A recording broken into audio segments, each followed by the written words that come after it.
Alcuni di voi si sono iscritti a questo canale perché hanno visto questi.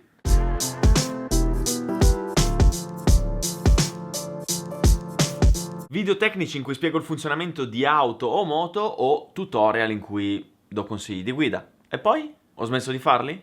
Ho quindi forse deciso di dedicarmi solo ai vlog? Che a giudicare dai numeri piacciono tantissimo, ma magari non sono il motivo per cui qualcuno di voi si è iscritto. La risposta è no.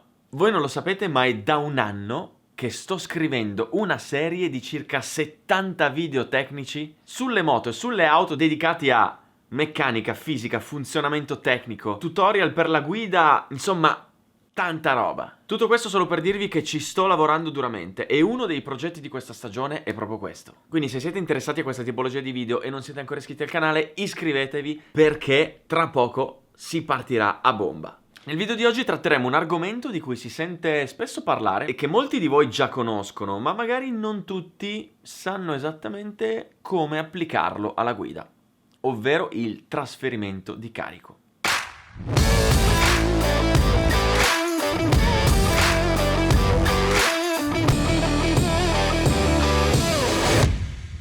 Che cos'è il trasferimento di carico? Ve lo spiego subito. Una parte dei fenomeni fisici che stanno alla base di questo argomento l'ho già trattata nel video in cui ho spiegato perché i freni anteriori frenano più di quelli posteriori. Quindi qui li tratterò un po' più velocemente. Nel caso non aveste visto quel video e non vi fosse chiaro qualche passaggio, vi consiglio poi di andare a vederlo, l'ho linkato qui sotto. Quando una moto o un'auto vanno avanti a qualunque velocità, vale il principio fisico dell'inerzia. Quando un corpo è in movimento e tu vuoi rallentarlo, questo oppone resistenza al rallentamento. Allo stesso modo, quando un corpo è in movimento o è fermo e tu vuoi accelerarlo, questo oppone resistenza all'accelerazione. Quindi se noi prendiamo il nostro veicolo che sta andando a, 100 km/h e freniamo, è come se applicassimo una forza a livello del suolo che va nel senso opposto, che tira il nostro veicolo indietro. Come dicevo però, per effetto dell'inerzia, il nostro veicolo si oppone a questa forza, con una forza uguale e contraria nell'altra direzione, collocata nel centro di massa del veicolo. Dato che queste forze non sono sullo stesso piano, il veicolo tenderebbe a ribaltarsi in avanti. Ma questo ribaltamento viene smorzato dalle sospensioni. Succede quindi che in frenata le sospensioni anteriori si comprimono, mentre quelle posteriori si distendono.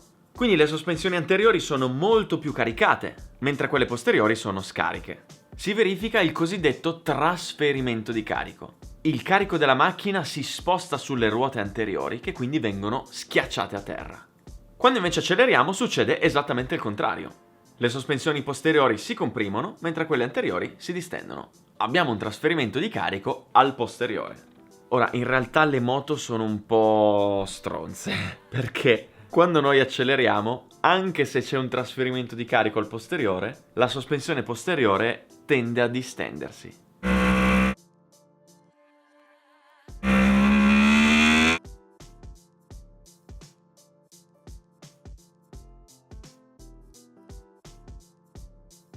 Questo è un fenomeno molto particolare su cui non voglio addentrarmi adesso, ma ci farò poi un video dedicato perché è una bomba. Torniamo quindi al nostro trasferimento di carico. Ora che abbiamo capito che cos'è, a che cosa ci serve? Partiamo dalle auto. Quando noi freniamo, come dicevo, abbiamo un trasferimento di carico sull'anteriore.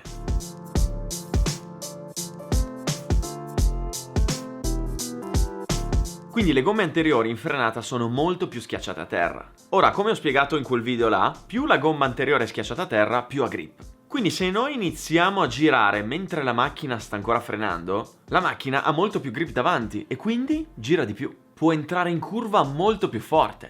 Al contrario, se noi rilasciamo il freno con macchina dritta e poi sterziamo, la macchina farà più fatica a fare la curva, perché abbiamo scaricato l'anteriore e davanti ha meno grip. Quindi i piloti, per andare forte in pista, tendono a ritardare il più possibile la frenata e portare la frenata fin dentro la curva, per fare in modo di caricare le ruote anteriori ed entrare in curva più forte. Beh, facile, no? Non esattamente, perché noi ci siamo concentrati sull'anteriore, ma ci siamo dimenticati del posteriore. Se l'anteriore si carica, e quindi ha più grip, il posteriore si scarica, e quindi ha meno grip. Succede quindi che se noi esageriamo nel portare la frenata in curva, vedete il movimento che sto facendo? La macchina tende a perdere il posteriore e noi finiamo in testa coda.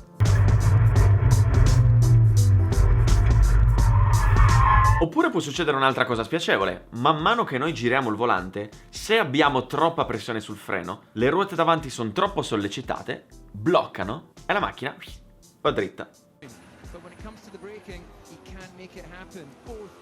La bravura di un pilota sta nel trovare il giusto limite nell'andare a caricare l'anteriore a quel punto limite che gli consente di entrare in curva più forte senza bloccare davanti e senza perdere il retrotreno. Quando noi invece acceleriamo avviene il contrario, ovvero il posteriore ha più aderenza. Il riportare il carico sul posteriore può ritornare molto utile perché si va a stabilizzare la macchina. E questo è utile specialmente quando si sta entrando in dei curvoni veloci. Se stiamo entrando in un curvone veloce e sentiamo la macchina che tende a partire dietro, se noi diamo un po' di gas, portiamo carico sul posteriore, la rendiamo più stabile e la macchina affronta la curva molto meglio. Se al contrario nei curvoni veloci noi sentiamo che la macchina non gira, allora dobbiamo ridare carico all'anteriore, quindi ci basta mollare il gas per riportare carico davanti oppure pelare leggermente il freno. Questo dunque fa capire perché nella guida in pista le curve non si fanno soltanto col volante, ma si fanno anche aiutando la macchina, trasferendo il carico davanti o dietro, utilizzando l'acceleratore e il freno. E su strada? Beh, su strada la parola d'ordine è sicurezza. Non si cerca il limite, non si cerca di fare la curva il più forte possibile, si cerca di arrivare a destinazione vivi. E quello che si sente spesso dire è non frenare mai in curva. È vero? Non è vietato. A me tante volte è capitato di tirare dei bei pestoni in curva, ma questo perché l'esperienza in pista mi ha insegnato come si frena in curva e come si gestisce un'eventuale sbandata della macchina. Chi non ha esperienza invece rischia di ammazzarsi. Perché? Quando noi facciamo una curva, ad esempio a sinistra, abbiamo presente come il nostro corpo se ne va a destra, ovvero il carico della macchina si trasferisce sul lato. Quindi abbiamo le ruote esterne che sono molto sollecitate. Se noi in quel momento freniamo, il carico si trasferisce tutto sulla ruota anteriore destra, mentre la ruota posteriore destra si scarica. Il risultato è che davanti tiene, dietro non tiene e la macchina rischia di andare in testa a coda.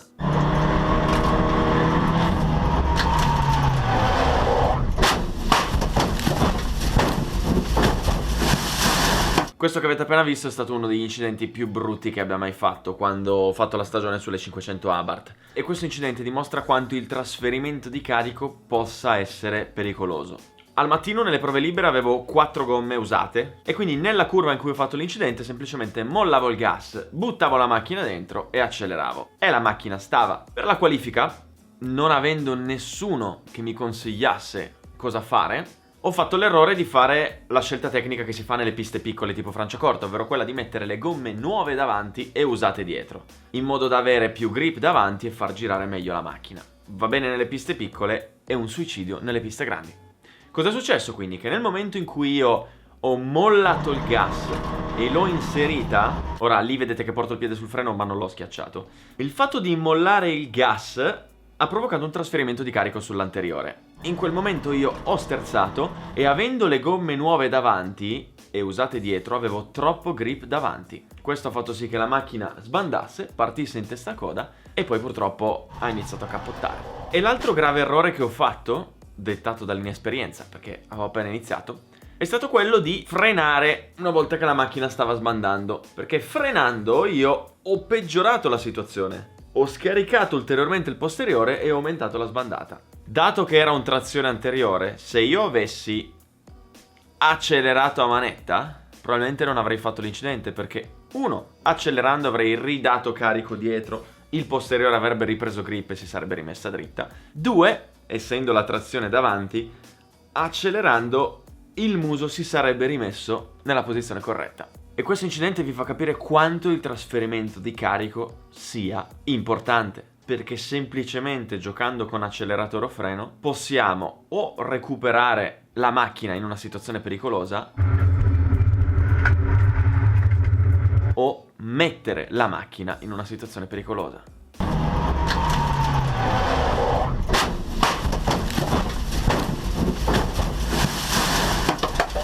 E spesso magari mi capita in autostrada di vedere gente che pensa di essere entrata troppo forte in curva e frena a metà curva. E questo è pericolosissimo perché se c'è del bagnato per terra, o se magari tocca una riga bianca un po' umida, o magari c'è qualcuno dietro che sta arrivando più forte e deve inchiodare, si rischia di fare un incidente. Paradossalmente invece qual è la cosa più sicura da fare in curva? Tenere leggermente accelerato. Perché? Nel momento in cui tieni leggermente accelerato e mantieni una velocità costante, hai il carico che è ugualmente distribuito davanti e dietro. Quindi hai la macchina che è perfettamente stabile. È molto più sicuro quindi frenare prima della curva, mollare il freno e quando si entra in curva tenere un filo di gas in modo da mantenere la velocità costante.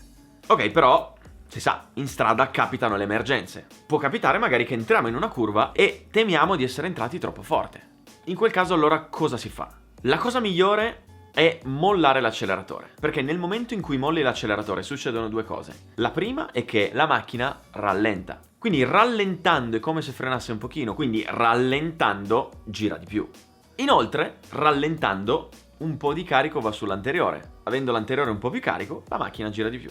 Se invece vedi che sei entrato troppo forte e stai finendo fuori strada, lì sono cazzi, c'è poco da fare. La cosa migliore da fare è non tirare un pestone al freno, perché sennò sbilanci la macchina e ti giri, o blocchi le ruote e vai dritto. Ma è meglio frenare un pochino dolcemente, lentamente. In ogni caso fate una prova, prendete la vostra macchina, andate in una strada con curvoni, tipo autostrada, tangenziale, cercate un curvone e provate a entrare in curva impostando la curva e tenendo un po' di acceleratore costante. A un certo punto della curva, tenendo il volante nella stessa posizione, mollate l'acceleratore. Noterete come la macchina, mantenendo il volante nella stessa posizione, inizierà a girare di più.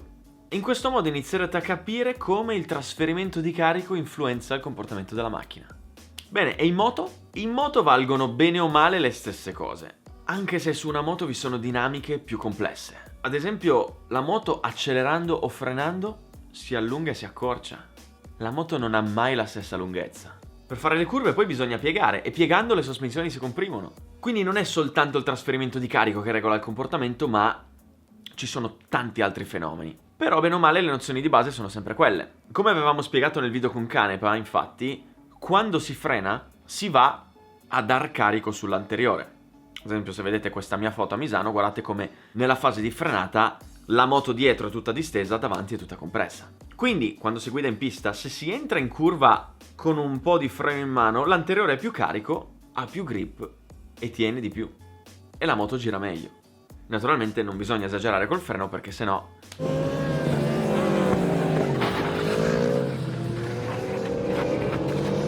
ne so qualcosa. Una cosa invece che in moto ho scoperto essere molto utile quando ho analizzato il video del confronto tra me e Luca Salvadori è il puntare il gas. Se quel video non l'avete visto, guardatelo perché ho fatto un'analisi esagerata. Se ricordate, Luca quando è in piega, prima di accelerare, lui che cosa fa? Punta il gas e poi accelera. Perché? Perché puntando il gas lui trasferisce carico alla ruota posteriore, la schiaccia a terra e le dà più grip. Quindi quando poi andrà ad accelerare e a scaricare 200 cavalli per terra, la gomma è già pronta, è già schiacciata, ha già grip e quindi c'è meno rischio che scivoli. E questa cosa l'ho sperimentata sulla pit bike. Ora, io ero abituato all'R1 che ha 200 cavalli, quindi devi accelerare con moto dritta, no? Quindi curva, quando dovevo uscire dalle curve rialzavo la pit bike e acceleravo. E gli esperti mi hanno detto ma quella roba lì si fa col 1000, qui c'hai 14 cavalli, puoi accelerare al 100% con la moto completamente piegata. Ma prima devi puntare il gas per caricare la ruota dietro e poi puoi darglielo tutto. E nel famoso botto in cui ho creato quell'opera d'arte sono caduto proprio perché nella foga di riprendere quelli davanti io, con moto tutta piegata, ho accelerato tutto subito. Non ho caricato la ruota posteriore, non le ho dato tempo di prendere grip e lei è scivolata. Infine il discorso del trasferimento di carico spiega come mai le auto potenti sono a trazione posteriore. Perché quando tu acceleri il carico si sposta sul posteriore e l'anteriore si alleggerisce. Quindi se il davanti è alleggerito e hai troppa potenza, le gomme non hanno carico, non hanno grip e non riescono a scaricare la potenza. Al contrario, più hai potenza, più l'accelerazione è forte, più le ruote dietro vengono caricate, più vengono schiacciate a terra, più hanno grip e più possono scaricare a terra la potenza. E per questo, Infine aggiungo una piccola precisazione, ovvero che questo discorso dell'utilizzare la frenata per caricare l'anteriore ed entrare in curva dipende anche dalle gomme che si utilizzano. Ogni pilota deve adattare la propria guida in funzione delle gomme. Ad esempio, quando abbiamo guidato la GP3 ci hanno spiegato che quelle Pirelli che utilizzano lì in frenata non lavorano bene lateralmente, ma lavorano bene soltanto in questo verso qua. Quindi con queste gomme, anziché portare la frenata fin dentro la curva, è molto meglio frenare al 100% a macchina dritta, mollare il freno e inserire. Questo perché quelle gomme lavorano così. Bene, spero che questo video sul trasferimento di carico vi sia piaciuto, spero che abbiate imparato qualcosa da applicare nella vostra guida o in pista o per strada di tutti i giorni, e se volete vederne altri su questo genere iscrivetevi al canale perché stanno per arrivare. Bye bye!